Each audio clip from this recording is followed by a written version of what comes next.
I think Governor Sanders, Sarah, Sarita, my sweet Sarah. Oh my gosh, I'm so excited to have Sarah with us. We are in countdown mode right now because guess who's coming? Who's going to close out CPAC? I mean, just a slightly well-known individual, maybe the most popular human on the face of the planet right now. Yeah. So, America's favorite president. That's right, President Trump. Are you all excited? So this is such a blessing for me. Sarah and I worked together at the White House for several years, and I mean, Sarah, seriously, what you have accomplished is amazing. And we're so proud of you. Thank you. Just to start right there. We were trying to raise our kids during that time. Trying being the key word there. We were trying to raise our kids, and somehow they turned out amazing. Yeah, yeah. Which says a lot, really, truly. They were all in the backstage. Sarah brought her daughter Scarlett with my girls, and they were doing the whole posing of taking pictures together. We were like, this is the next generation of leadership, seriously. But let's get to it. Okay, so you were at the National Governors Association dinner, and President Trump had this interesting exchange with the governor from Maine. We're all in the family here. Tell us what happened.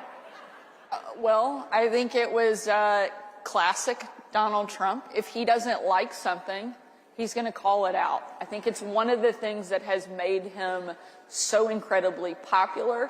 And one of the reasons he's been able to get so much done is because he doesn't care who's in the room, what it looks like. He's going to tell you exactly what he thinks in that moment. And that's what he did. And frankly, he's on the right side. I'm so tired of hearing the left say that they care about women when they can't even tell you what a woman is. And we finally have a president who will stand up for women and fight back. And I think that it's a great thing to see Donald Trump being the one to sign executive orders that defend and define what a man and what a woman are, which it's sad that we have to do that. But also, as a mom of a daughter that is a 12-year-old volleyball player, that we have somebody that's saying, no, we're not going to let men play girls' sports. And Donald Trump is doing that, and I think he's right to call people out who are on the wrong side. So we have a rating system that we rate at CPAC, all the state legislatures, all the governors, all the federal legislators as well. Governor Sanders has ranked the top conservative governor in America. The top, #1. And I know partly is because we're related, but no. But Sarah, tell us about, you're in the middle of the legislative session. You have so much going on. You've been in office now.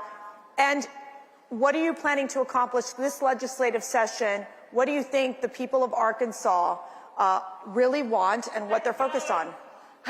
We're working on that, and President Trump is very quick to remind us on that every time I see him.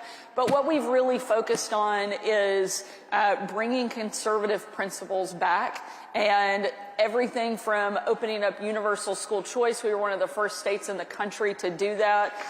Starting next semester, every single student in Arkansas will be able to choose where they go to school, and their parents will be empowered to make that decision. And I'm really proud we were one of the leaders of that. We've cut taxes 3 times in the state of Arkansas in just 2 years, now making us competitive with every other state in the region. We are getting indoctrination not just out of our K through 12, but also out of higher education. And we don't care if you're tenured or not. That is one of the big pieces of legislation that we have going through this cycle. We're also removing cell phones from the classroom, and I signed legislation this week.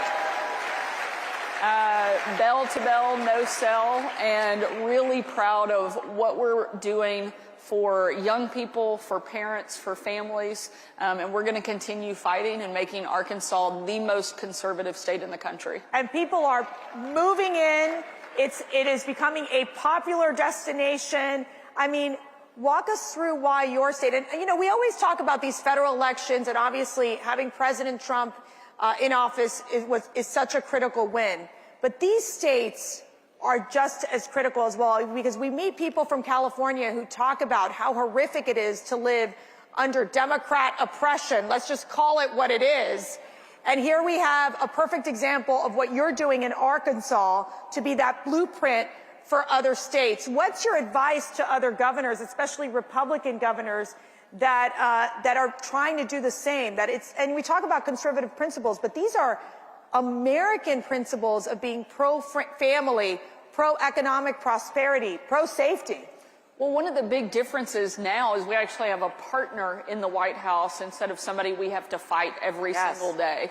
I got to see Lee Zeldin yesterday. He's the new head of the EPA. I said, I'm just glad we have somebody there that we don't have to sue every single week and we can actually work with to get things done. You know, over the last several years, Republican governors are the ones who have held the line. While Washington was a completely broken, dysfunctional mess, Republican governors are the ones who stepped up and worked on securing the border. We sent Arkansas Guard to the border 2 separate occasions over the last couple of years because Joe Biden wouldn't get the job done. Now we have a partner in Donald Trump who's not going to just be a partner, but he's going to be a leader. He's going to be the #1 fighter, pushing back on some of the crazy wokeness that we have seen the left try to impose on our families, on our schools, on our businesses. And Republican governors are going to be right there with him. We're going to make sure that our schools do not become indoctrination factories for the left. We're going to make sure that you can run your business the way that you want to and that you can raise your kids the way that you want to, as it was intended in this country. And I'm proud of the work we've been able to do. Arkansas is now the #1 state in the country that people are moving to. It's not Texas, it's not Florida, it's not Virginia, it's Arkansas. So if you don't live there yet, we're ready for you to move and call that your home. We're the #1 state for economic growth. We're the lowest cost of living. We are booming on all fronts, and it's because we're implementing good conservative policy that lets you live your life without constant government intrusion. And that's something we're proud of and something we're going to continue to do in our home state. Gosh, wouldn't she make a great vice presidential pick in 2028? I think so. I do. Sorry, Sarah, you don't have to respond to that. Okay. I'm not. Very happy to be in Arkansas. Okay, maternal health, you're providing funding. I really want you to talk about this problem this crisis you discovered in your state, how you're solving it, because it's not only impacting states like Arkansas, but other states as well in the South. Walk us through what you're doing there. You know, one of the things that I think is so important for the pro-life community is that we don't just focus on the baby when they're in the womb, but it's what does that look like after, and making sure that we are actually fighting for kids every single day. And that's something that's really important in our state. We had about 10% of moms in Arkansas that were never seeing a doctor until they were in labor. That's unacceptable, especially when they have that access to care. They just weren't taking advantage of it. We know that healthy moms make healthy babies, so we've invested heavily in making sure that those women get the care that they not only need and deserve, but they know that their life and their child's life has value. And it's something that we want to protect at every single stage. And so we're investing heavily in the maternal health problem in Arkansas, and something that we're going to expect to see a dramatic impact and dramatic results just in a short amount of time. So we've seen President Trump right now, where he's been in office for 32 days. It feels like it's been like 10 years that he's been in office. It's so remarkable to watch the amount of work he's been able to accomplish. Now, as us, the Trump 45ers, is that what we are? Yeah. Okay. Makes us sound older than we are. Makes us sound so old. Help me figure out here. Like, I'm watching this and going, I'm amazed. I'm amazed. It is so different from what our experience was at the time. Give us that comparison of what you're seeing, and also what advice you're giving to this next administration right now. Look, I can't say enough good things about the president and his team and what they're doing. You know, we used to joke that you aged in dog years during the first administration because it was like 7 at a time.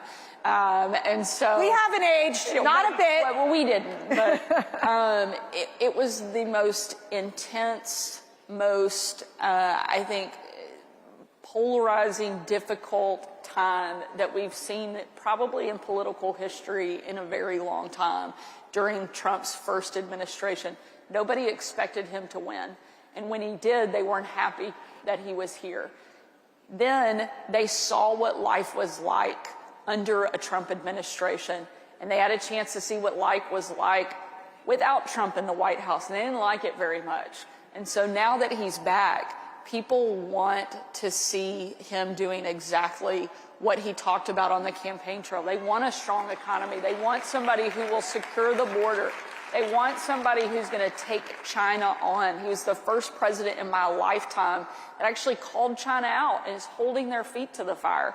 I was the first governor in the country to kick China out of our state, off of our farmland, and impose a fine on them. We know that's popular. And it was because of Donald Trump that we were empowered to take those type of strong actions. We have a president who's going to make our allies actually respect us and our enemies fear us. It's a total opposite of what we saw over the course of the last 4 years. You know, you joke at the speed of which Trump is moving. They always have heard the moniker that we wish that government could move at the speed of business. Well, he's redefining that all over again. There's the speed of government, there's the speed of business, and now there's the speed of Trump, which is unlike anything I've ever seen. And he's doing so much so fast, they don't even know how or where to attack him this time. Yeah. And so I hope that he can keep up this pace. I've never seen anybody with the level of energy that he has. As you know well, it was not surprising that we could get a phone call from the president at midnight, 1 a.m., asking us to do a laundry list of things and then calling us back a couple of hours later at 4 or 5 in the morning and saying, "Did you get all that done?" I'm like, "No, I didn't." But he doesn't sleep. He doesn't expect anybody else to sleep either. And he has he's almost twice my age and he has twice my energy. But it's because he loves this country. And he did not need to run and take this job on, but America needed him to be willing to do it. And anyone else that would have gone through the level of intense criticism and the attacks, 2 assassination attempts on his life, would have given up. But this is a president who I think that only emboldens him more. The more they come after him, the stronger and tougher he gets, and the more he comes back ready to deliver for the American people. And I love getting to see him with this mandate and with this level of excitement for his presidency, because he deserved it the first time and he didn't get it. And now he's getting it and he's winning, and because he is, America's winning. So I love always getting the insider information. So there would be times, this is so funny, we'd literally our first meeting was like 7 o'clock in the morning. I can't even remember. It was so early in the morning. We're half asleep, and before you know it, they'll be like, President Trump had tweeted something out at 2 or 3 o'clock in the morning. So we would all look at Sarah and we'd be like, "Okay, Sarah, this is what he said. What are our talking points?" I mean, that's how it was. I mean, it was so really learning on the job too. So now that you've transitioned from being, the president's spokesperson, the press secretary at the White House, into being the governor of a state, how does that feel? I mean, how is it so different? It's really different when you're the one sitting in the chair and it's your name on the paper to sign legislation or an executive order. There's a different weight and responsibility that comes with that. But I could not be more thankful for the experience that I had in the White House, because I learned so much from the president. One, never back down, never stop fighting. and always do what you think is right, and the rest of it works itself out pretty well. And that experience, I think, gave me such great perspective. And one of the most important things and takeaways was that I didn't need the outsiders to define me. In those moments, the most difficult days that we had in the White House, of which there were many, we didn't need the outside world to define us. We had a creator who had already done that, who had given my life meaning and purpose. Amen. And my job is to believe that and try to live up to the path that he laid for me. And if I do that, the rest of it, whether it's in the White House, my house, or the governor's mansion, gets really simple after that. And so proud of what we've been able to do, and glad that I got to do it alongside some of the most amazing people on the planet. You're going to make me cry. Sarah would get up every time we'd go into her office. She would have her scripture open every day. Every day. It's what guided you. Every day. Otherwise, I'm not sure we would have survived. I would agree. And I'd come in with my holy water. You know, the Protestant, the Catholic, we're all in it together, okay? So I just want to get this question in real quick because, you know, Doge has been a phenomenon. It's been a phenomenon in the federal government, but you have like pre-Doge. We started something we called Arkansas Forward. It was a project to go in, look at government efficiency, waste, fraud, and abuse. Just within the first 6 months, we've already identified at least $300 million in savings, which is big for Arkansas. Our budget's $6 billion.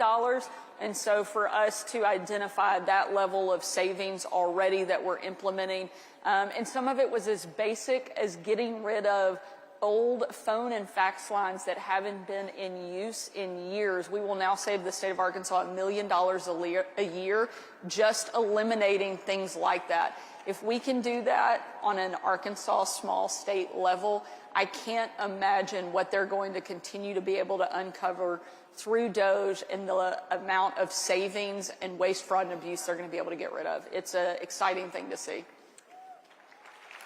So, Sarah, what inspires you every day? My family. I have, my daughter's here, so I'll cry when I talk about my kids. I have the 3 most amazing kids, Scarlett, Huck, George. They're 12, 11, and 9. My husband is incredible. He has the patience of Job because he is married to me. And I know I'm not an easy personality, so... You're easier than you think. You're wonderful to work with. But I have an incredible family that loves me no matter what, and my kids are perfect reminders of everything that's at stake, everything that's matters and is important in the job that I do. And I don't mean the job as governor. While that is a big role and one I love and I'm proud and honored to have, there's no more important and bigger task that I have than being a mom. And so I take that really serious and trying to do the best I can to deliver for my kids. So my call to action to you all is that you pray for Governor Sanders and her family, because it's really hard to raise a family, be in the public eye, and do the incredible work that you do. And what is your call to action to our CPAC family? To keep fighting. Without you showing up and cheering and championing not just the people that are running for office, but more importantly, what they stand for. Find people who love this country as much as you do, support them with everything you can, and keep showing up, because it makes a difference. Because there are moments where you're running for office or you're in office and you think you're all by yourself and nobody is there. And so when you look out and you see a room of people like this who love America as much as you do, it is a great reminder to keep fighting and not to let the naysayers get you down. So keep showing up, keep doing what you're doing. Thank you so much for being here. Okay, we love our governor, Governor Sarah Huckabee Sanders.